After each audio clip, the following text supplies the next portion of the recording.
이 법 거제 출신 김한표 의원입니다. 네, 이 법 발의하신 분을 보니까 우리 전북의 김광민 의원님이 대표 발의하시고 우리 노영민 의원님과 또 우리 김동철 의원님께서 공동 발의를 하신 것 같습니다. 네. 근데 좀 전에 제가 알고 있는 상식이 좀 부족합니다만은 보통 이 법안 행위로 인해서 일어나는 부분은 우리가 손해라고 보통 얘기를 많이 하고 적법한 행위로 일어나는 그런 부분에서 보통 우리가 손실이라는 얘기를 많이 씁니다. 근데 지금 우리 영성은 혼용을 해석긴 하지만, 그럼 이 부분은 우리가, 한정이라든지 우리 정부에서 위법한 행위를 하는 것은 아니지 않느냐. 정기사업법이라는 법에 의해서 이런 행위를 하는 것이기 때문에, 이 법까지는 아닐 것이다. 하지만 우리 주민들이 입고 있는 피해에 관해서 이 부분은 보상을 해야 된다. 그래서 아마 손실보상이라고 하는 그런 표현을 쓰고 또 지원이라는 표현을 쓰지 않는가, 저는 이렇게 이해를 하고 있습니다. 다른 의견도 있을 수 있습니다만 그런 의견이라는 말씀을 먼저 좀 드리고 싶고요. 우리 김준환 위원장님, 지역 지원 사업비가 턱없이 부족한 현금 지원이기 때문에 마을 공동체 해체의 씨앗이 될 것이라고 주장을 하셨죠. 예. 예. 근데 지금 지원 금액이 1,000억 정 수준으로 지금 나가고 있는데 발전소 주변 지역에 있는 지원금과 거의 동일한 수준 같습니다. 그래서 그렇게 적지 않은 지원금이다 이렇게 판단이 되고, 그 다음에 또 이걸 개별적으로 지금 이렇게 각 동네에 있는 인당 얼마씩 이렇게 하는 것보다는 그거는 생활지 보상이라든지 직접 피해 있는 부분들에 대한 보상이 이루어지고 난 다음에 이 부분은 간접적인 보상이기 때문에 오히려 마을 공동체적으로 하는 것이 훨씬 더 합리적이겠다 하는 생각인데 어떻게 생각하십니까?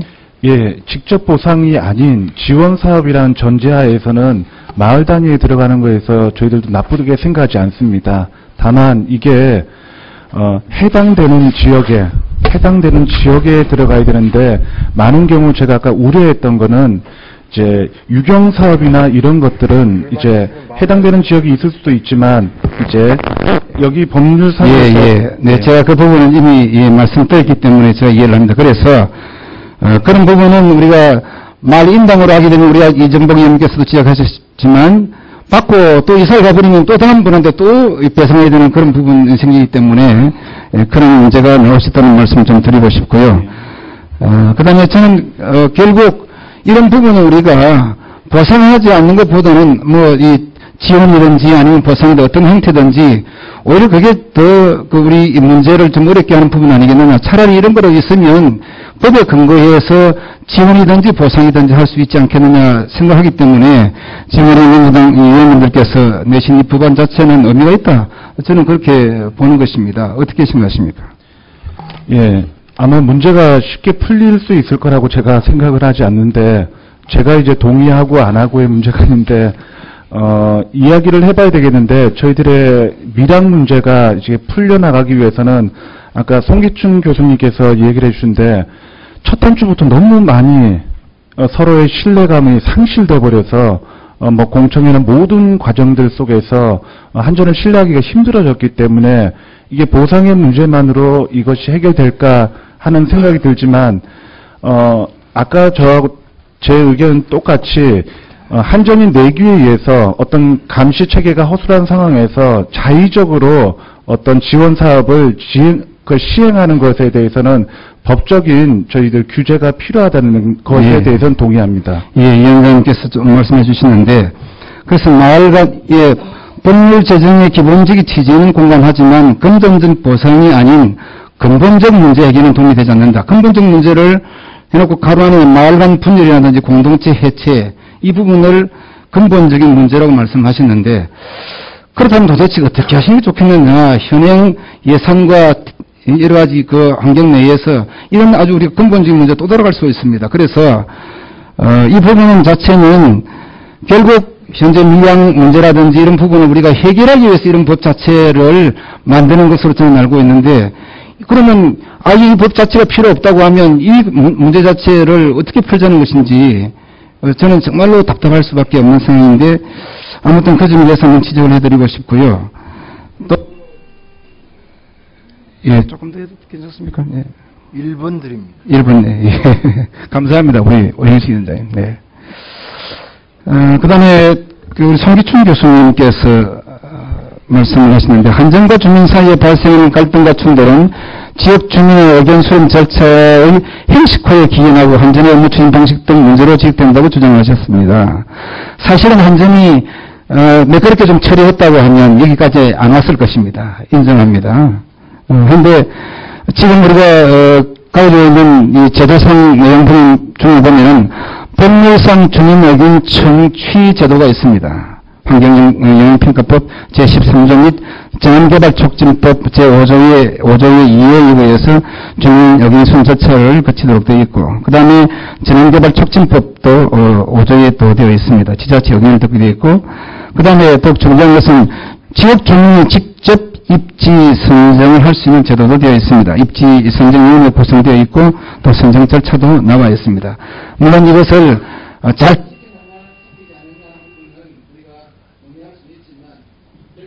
형식적으로 이런 부분이 있는 것은 형식이 소홀한 건 아니다. 그 말씀을 좀 드리고 싶습니다. 그 다음에 마찬가지로 우리 송 교수님께서 보상 대상하고 보상 금액을 어떻게 지원했으면 하는지 이런 부분이 있는 말씀을 하시는데 아마 그 부분에 대해서는 좀 카테고리가 정해지신다면 아니면 또 좋은 의견이 있으면 좀 제출해 주시면 좋겠고요. 전자파에 관한 부분을 여러 가지 많이 걱정도 하시고 사실 저희도 어떤 면은 심정적으로 그런 것 같고 있지만 대법원에서 한 판례 하나가 보니까 있더라고요. 아시겠지만 2007년도 11월 16일 날 대법원 2007-52669에 보면 대법원에서도 전자파 피해 주장인에 대한 전자기의 유해성을 인정치 않았던 그런 판례가 있습니다. 그래서 우리가 어려운 부분은 많겠지만 그러나 우리 국회에서 혹은 권위 있는 기관에서 한 그런 부분에 대해서는 우리가 의견을 좀 참작해서 앞으로 의사 부분을 개진해 주시는 것도 좋지 않겠느냐 이런 생각을 갖고 있습니다. 한 말씀만 드려도 되겠습니다. 네네.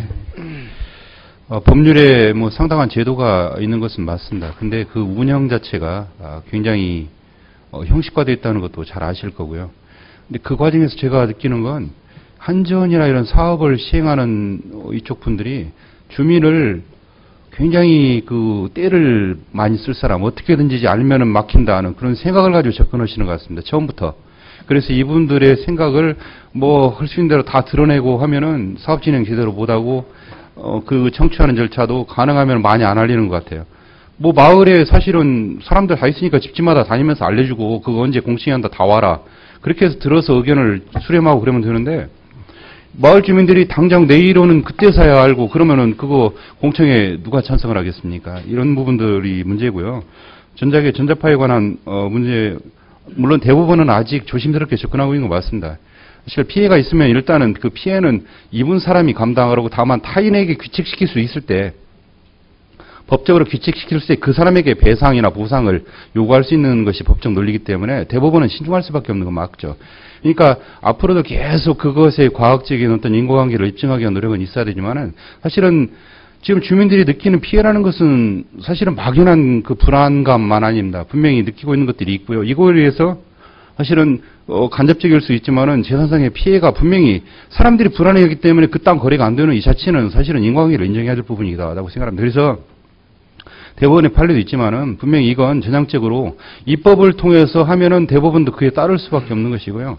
그게 분쟁 해결에 도움이 되는 범위라면은 그것을 적절하게 선택을 하시는 것이 국회의 몫이라고 생각을 하고, 그다음에 그 손해에 대해서 계속 그 물건을 딴 사람한테 팔고 갔을 때 얘기를 하시는데요. 그 부분은 피해가 물적인 것이냐 또 인적인 것이냐에 따라서 달리 판단하면 될 것 같습니다. 물적 피해는 앞으로의 그 계속되는 피해에 대해서 현재 가치로 반영된 것을 보상해 주면은 앞으로 그 문제에 대해서는 더 이상의 보상이 필요 없을 수 있고요. 이제 다만 인적인 피해가 계속 남는데 그런 부분에 대해서는 좀 추가적으로 논의가 필요하지 않는가 하는 생각입니다. 김현표 의원님, 나중에 필요하시면 좀 더, 마무리 안 하셔도 제가 마무리 하시죠. 예.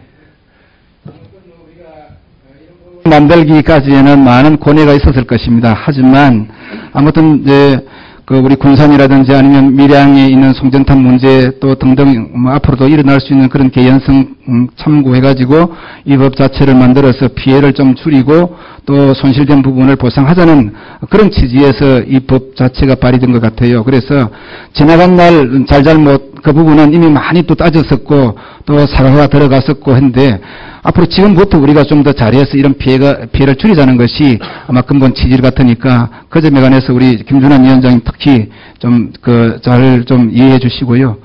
다른 우리 세 분 오늘 같이 참여하신 여러 정의원들께서 감사드립니다. 예, 고맙습니다. 예, 수고하셨습니다. 먼저 부자연 의원님이 의사를 표시하셔서 부자연 의원님.